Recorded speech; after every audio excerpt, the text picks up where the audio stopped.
Okay, so what we're gonna do is I'm gonna show you how to diagonally roll newspaper so it's strong, and then I'm gonna show you how to do that with two pieces and make a really nice connection so it's strong and sturdy for when you make your sculpture out of newspaper. We're making newspaper towers, but you can make anything. So here we've got a large piece, which is the easiest to work with, and we're gonna roll it at a diagonal. It works much better, it's stronger, and it's neater.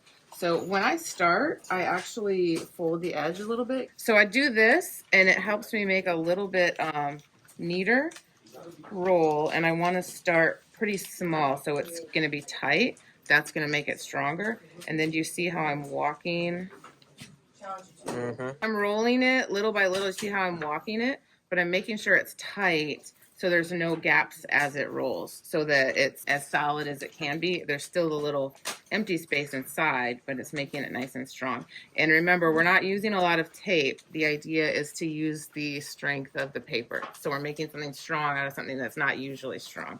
So I roll it, and then all I need is one piece of tape, and we're just using masking tape.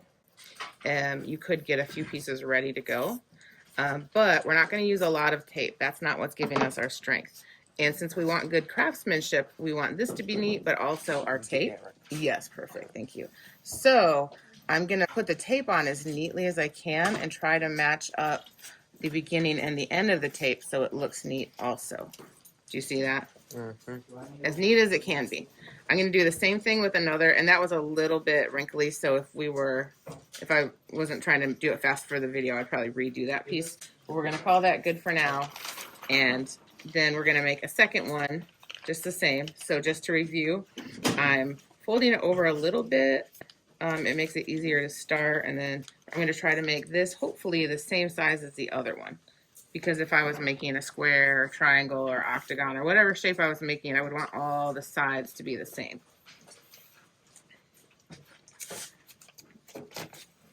And that, I can feel it got a little bit of air in between, so I'm going to back it up. Like I slipped a little bit. And that will make it weaker, so I'm actually going to re-roll that. And that's not a problem. You just got to take your time,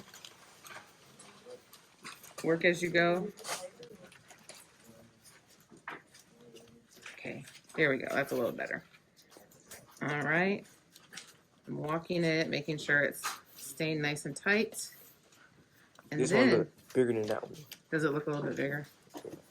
Let's see. I think it'll be about okay. the same size. Yeah.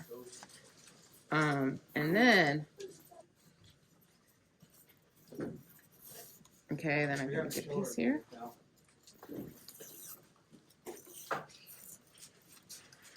And then I'm going to try to do a better job on this connection.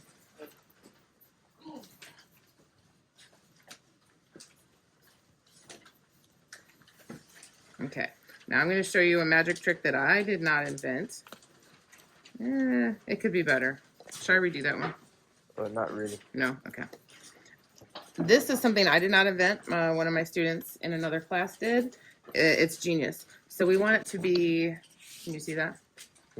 We want it to be a corner, and if all I do is put tape on there, it's going to be a little wobbly, and these ends are actually thinner. So the way that he did it, and I am going to do it this way from now on, is he actually fit the two together. Yep. I know how to do that. I'll be doing that. Oh, cool. So maybe you guys are all ahead of me on this game.